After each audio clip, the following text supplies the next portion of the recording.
Welcome back to the channel, guys. So Coach Finidi is forced to continue working with the 15 players that he has already available to him in the Uyo camp instead of the original 23 players that he actually invited for that World Cup qualifiers games against South Africa and Benin.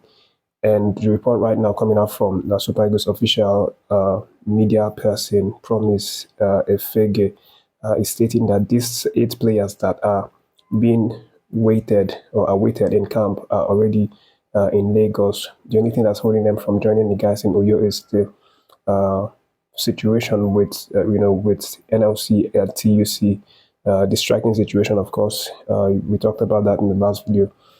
Almost all sectors of the Nigerian industries have been shut down. So the 8 players that are being expected in camp are reportedly all accounted for in Lagos, but they cannot make the trip because airports are not working and there's no flight that can actually convey them.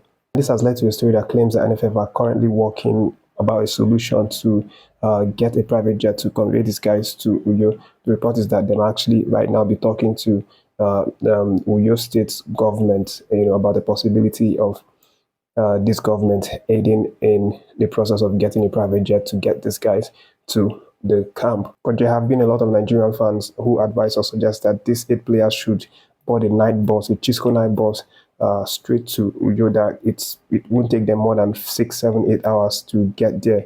If they enter in the night, and instead of waiting for this private jet that may not come, that may never come out, or that may not come on time.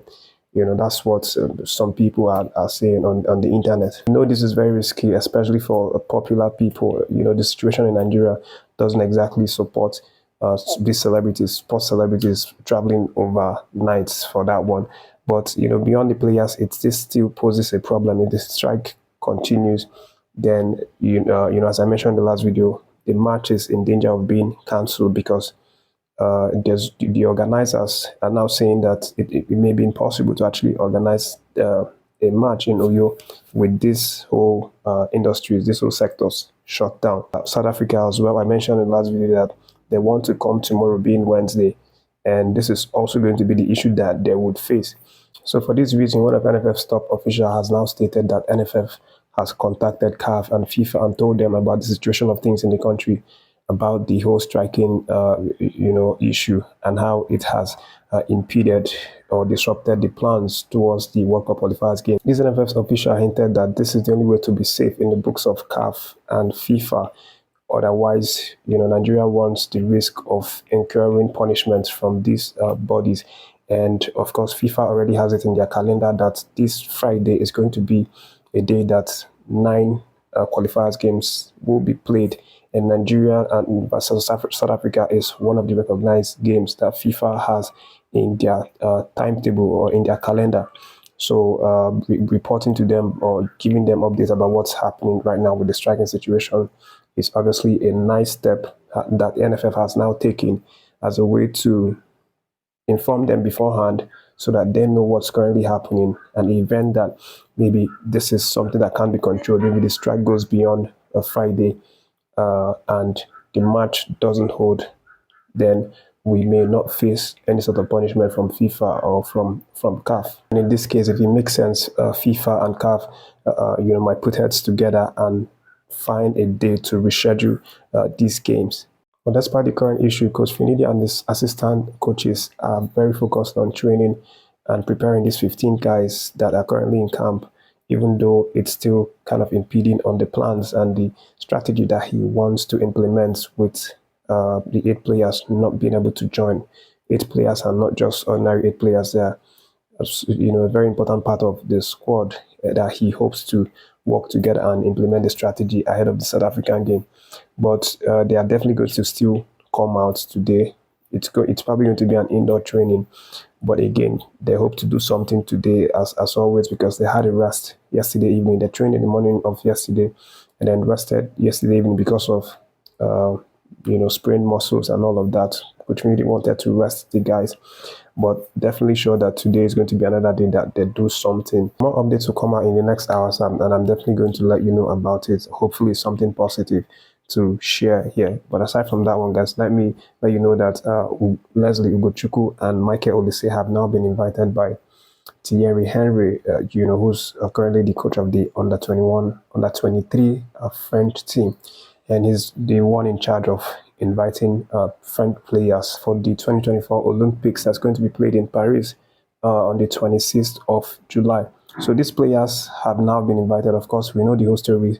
We still have a sort of a hope, even if it's little, about the possibility of Olise converting to Nigerian Spikers. Even one of the videos I mentioned that one of NFF's official revealed that the federation have now contacted Olise's team, and they're working progressively to see how they can get the guy, convince him to actually consider Nigerian Spikers. But this might be a big blow right now, saying that he's now been invited in the provisional squad for the French team, as well as Leslie Ugochukwu, who plays for Chelsea. Olise is very much, the man that Nigerian Spikers is seeking for. Maybe a bit more than Leslie, but Leslie is also someone who is a subject of interest on Nigerian Spikers, especially with the fact that he has close ties as well with Nigeria. He's been in Nigeria a number of times, where he, comes around sometimes to see his family in Owerri. And he's also a nephew to Onyekachi Apam, which is obviously something very important and maybe a reason for him to decide to play for Nigerian Spikers. But right now, they make the two of them, Olise and Ugochukwu, makes the French team. But what does this mean for the Nigerian Spikers? Have we fully lost these guys for real? Here is the update. We've not really lost Ugochukwu and Michael Olise forever, because based on the reports, FIFA does not really consider Olympics or playing in the Olympics as a recognized event for them. FIFA doesn't consider Olympic as a recognized event in its calendar. That's what the report is, and that these guys can actually play in the Olympics and still also switch allegiance to Nigeria if things do not go well with the French team. So it's not that our hope is lost, regarding getting Olise to play for us, as well as Ugochukwu. But all hope might have been lost in the case of Eberechi Eze, who made his first start for the English Three Lions yesterday as they trashed Bosnia and Herzegovina 3-0. The scorers, were Palmer, Alexander Arnold, and Harry Kane. But Eze was very, very fantastic for that game. He actually played, for 63 minutes, which is really, really massive, and his performance for that game was top notch. He actually was the player that created the most dribble for that match, 3 in total, which obviously is something we are happy for the fact that he's one of us and it's what he wanted. He wanted to play for England, even though a part of me still feels sad because it's someone that I would have loved to see in Nigerian Spikers shirt. But it's what he wanted, and we have to be happy for him, even though part of me still feels sad that we are missing him, or that we are not ever going to get him again, because of course he impressed. Even though he's in the provisional list, he has impressed, and this obviously increased his chances of making the Euro team for the Three Lion. All the best to him. Definitely nothing else that we can do. If it's meant to be, it's meant to be. If it's not, it's not. But that's the update, guys. Thanks for watching this one. Don't forget to like and share the video. React to any of the stories that you like. Take care of yourselves. Have a really great day. More stories coming out from Nigerian Spikers camp, and I'm definitely going to let you know about it.